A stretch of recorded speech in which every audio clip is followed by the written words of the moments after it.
in False Creek in Vancouver.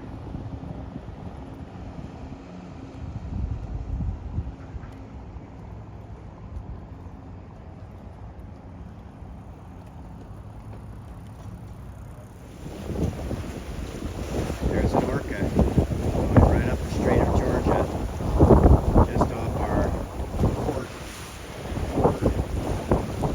All right, we're anchored today in False Creek in the city of Vancouver. I thought it'd be a nice time to do an exterior tour of the boat.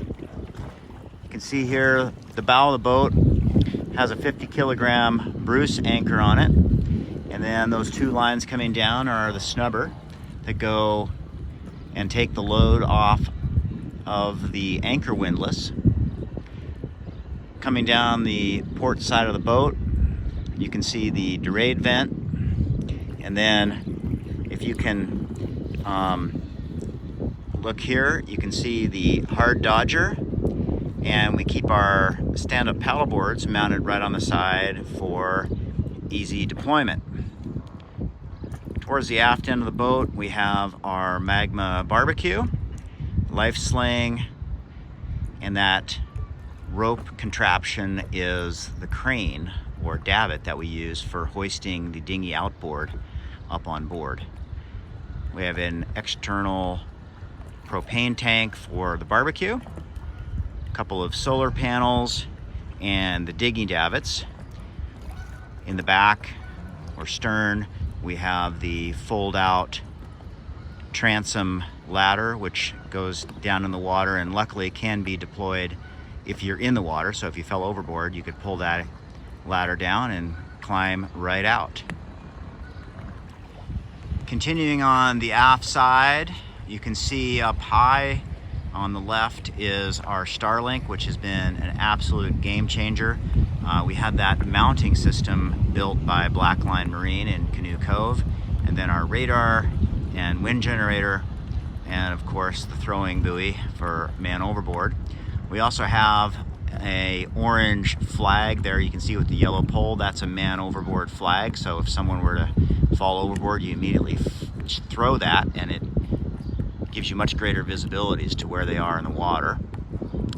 Continuing around on the starboard stern side, you can see we have a fishing pole mount there, our Fortress stern anchor, and then that reel is what we use for stern tying, and then that fold down fish cleaning table, which unfortunately we haven't had that much opportunity to use, but we hope to do so in the future. Continuing up the starboard side, you can see we have a fold down solar panel. It's about the same size as the ones in the back. They're each about 190 watts or so.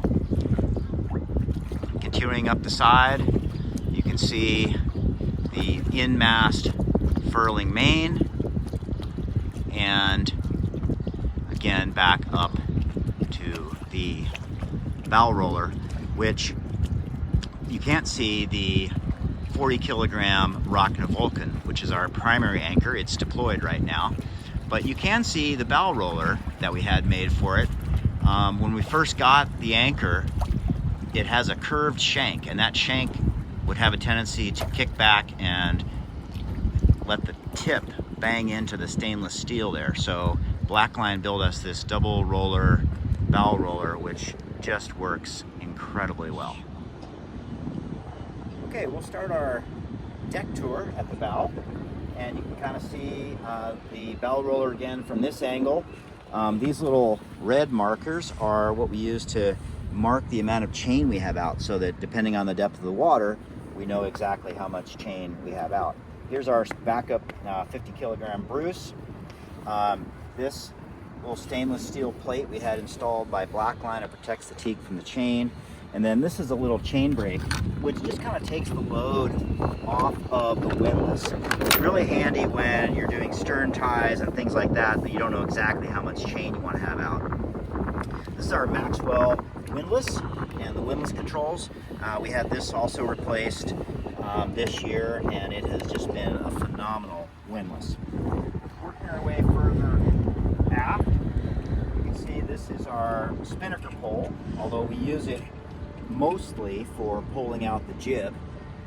Generally speaking, we can run with the jib down to a wind angle of about 140 degrees or so. From about 140 to 165, we pull the gennaker out to the same side as the main, and then deeper than that, we switch to a wing and wing configuration where the main's on one side and the pulled out Genoa is on the other side. So our furling Genoa is 135%, and it furls up to reef, and it's good maybe up to about 35 knots or so, maybe 30. Once the wind and the seas get a little bigger than that, we can deploy our inner forestay. So this clips into a little clip right here with a pelican hook, and then we run our staysail on this new inner forestay and run our running backstays to the back to support the mast. It allows us to really get a much smaller amount of sail area and also move it back to reduce the amount of force that's pulling us off the wind. So when the inner forestay is not in use, it just stows conveniently here on this little mast item and just clips in right over here.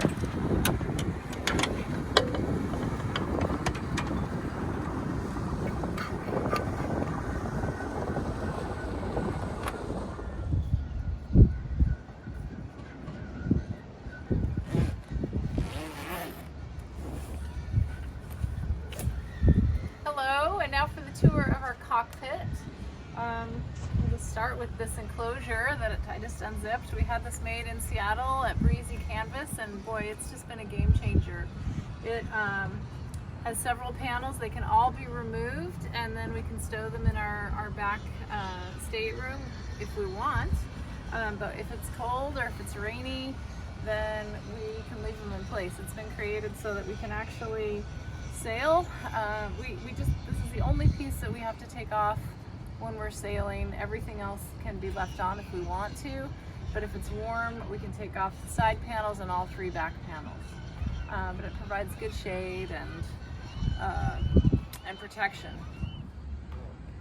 So back in the cockpit here, this is a center cockpit boat, which is a feature that we really looked for. It being at the helm right in the center of the boat instead of at the back really kind of minimizes how much we're moving around if the seas are a little bit rough.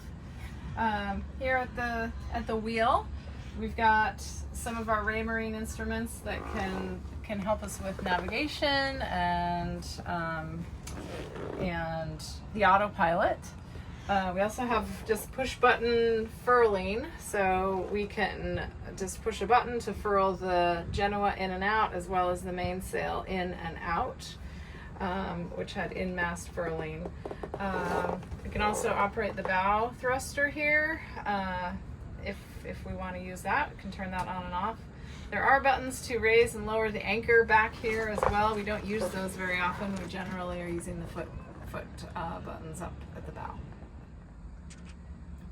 Okay, so also in the cockpit, we've got some winches here. We've got two really big, beefy winches that we use for the jib sheets or the Genoa sheets, and then we have a manual and an electric smaller winch that we use for the main sheet and other lines related to the mainsail.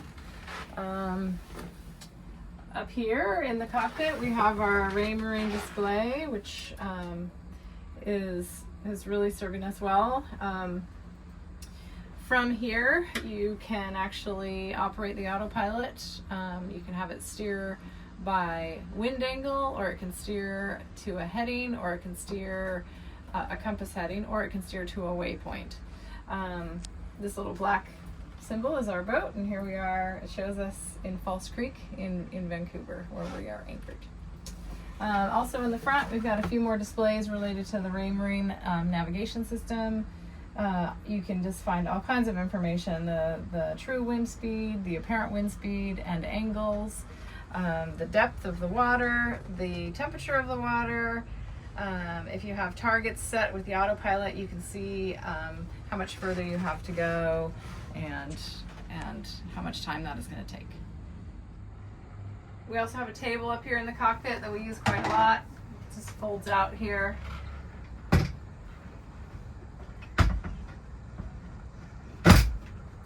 and we end up sitting here for most of our meals, even when it's cold outside. Actually, the glass in the Hard Dodger warms this up like a little greenhouse, so that we can sit outside and eat even if it's chilly.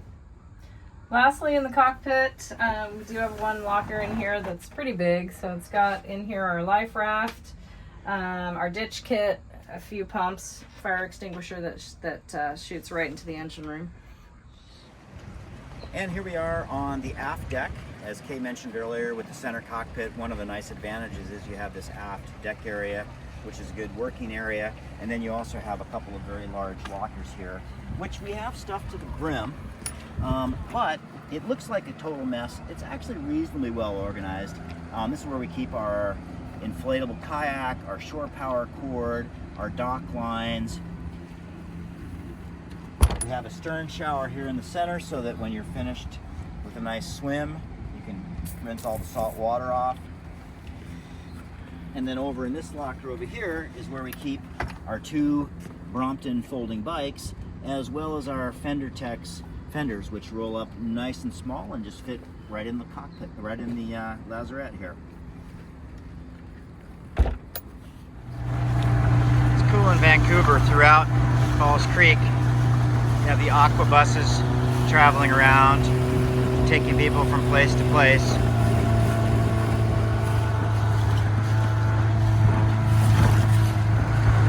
And here is the Beagle Spirit, resting peacefully against the Vancouver skyline. It's always nice to come back to the boat after a little expedition.